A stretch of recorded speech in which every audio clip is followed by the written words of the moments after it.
राज्यसभा सांसद अखिलेश प्रसाद सिंह को बिहार कांग्रेस का अध्यक्ष बनाया गया है और प्रदेश की कमान मिलने के बाद अखिलेश सिंह कांग्रेस दफ्तर में मौजूद है और बिहार से पार्टी के कार्यकर्ता पहुंचे हैं केक आदि लेकर के और केक पर अखिलेश जी को बधाई संदेश लिखा हुआ है। इस केक को काटा है, बड़ी जिम्मेदारी मिली है, क्या चुनौतियां? केक काटा है आदरणीय मदन मोहन झा जी ने। अच्छा। और हम पहले कृतज्ञता ज्ञापित करते हैं कांग्रेस आला कमान का, जिन लोगों ने हम में विश्वास व्यक्त किया।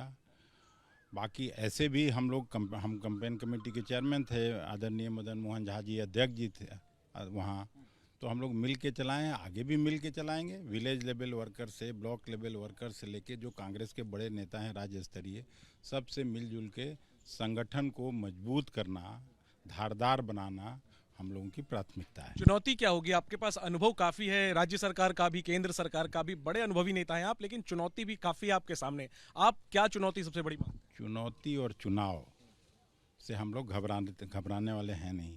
ये देश के स्वाधीनता संग्राम से जुड़ी पार्टी है।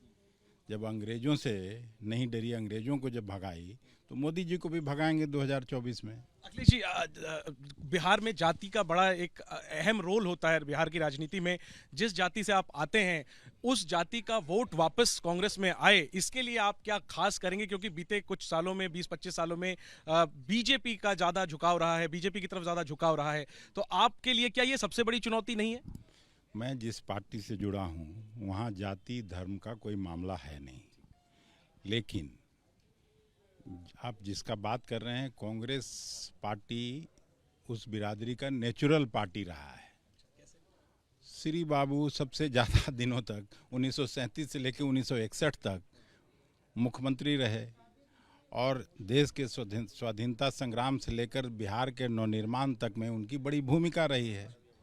आज जिस बिहार पर आप सवाल उठाते हैं, वही उनके रिजिम में एक ऐसा भी स्टेट था जब Bihar was the best administrated state in the country. और ये कोई हम नहीं कह रहे हैं, उस समय के तत्कालीन गृह मंत्री सरदार वल्लभ भाई पटेल ने मुख्यमंत्रियों के सम्मेलन में ये कहा था। तो ये कहाँ समस्या है? आपको टास्क, आखिरी बात, आपको टास्क क्या दिया गया है कांग्रेस हाईकमांड की तरफ से? भारतीय जनता पार्टी को बुरी तरह से हराना और भारत की गद्दी से हटाना।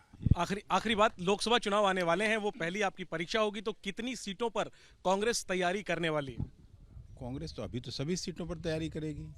सभी लोकसभा सीटों पर? बिल्कुल, उसमें तो तैयारी करने में क्या है, कोई एक जगह अभी तो सीट तय हुआ नहीं है, लेकिन जहां जिस पार्टी को महागठबंधन से टिकट मिलेगी वहां जो कांग्रेस पार्टी मदद करेगी। जहां दावा लेगी वहां दावा कितनी सीटों पर करेंगे आप लोग? अब ये सब आला कमान का मामला है।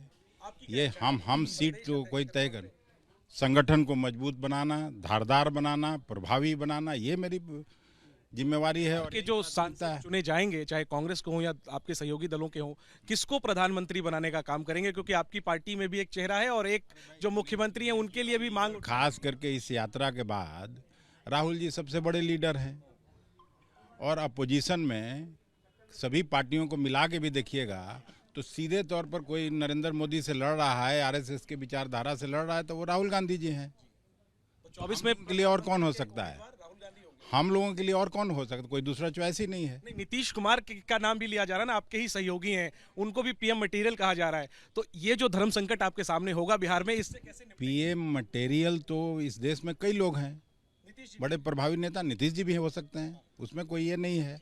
लेकिन कांग्रेस पार्टी में और विपक्ष में अगर सभी लोगों को देखा जाए तो राहुल जी से बड़ा व्यक्तित्व तो किसी का नहीं है विपक्ष में, तो इसमें चॉइस कहाँ है? ये कोई धर्म संकट की बात नहीं होगी बिहार में कि चेहरा राहुल? संकट कोई धर्म संकट नहीं है, वो जिस समय जैसी परिस्थिति होती है उस समय लोग तय कर लेते हैं। तैयार हैं? और आप, मैंने सुना कि बिहार में भी भारत जोड़ो यात्रा शुरू होने वाली है, उसके बारे में जरा बताइए, क्योंकि वहां से ही आप एक तरीके से 28 दिसंबर स्थापना दिवस है कांग्रेस पार्टी का, उस दिन से बांका से ये यात्रा शुरू होगी और जितना भी यात्रा दूसरे राज्यों में हुआ है उससे सबसे ज़्यादा प्रभावी बिहार से यात्रा होगी। ठीक है, शुक्रिया अखिलेश जी बात करने के लिए। तो अध्यक्ष बनने के अगले दिन कार्यकर्ता इनके स्वागत के लिए और बधाई देने के लिए केक आदि लेकर आए हैं। और दिलचस्प यह है कि बगल में जो पूर्व प्रदेश अध्यक्ष है मदन मोहन झा भी मौजूद हैं और कह रहे हैं कि मदन जी ने केक काटा। मदन जी, केक का स्वाद कड़वा तो नहीं था, मीठा लगा आपको? आपको रिप्लेस किया है अखिलेश? बहुत मीठा था, अंदर में लड्डू भी खाए हैं तब केक खाए हैं।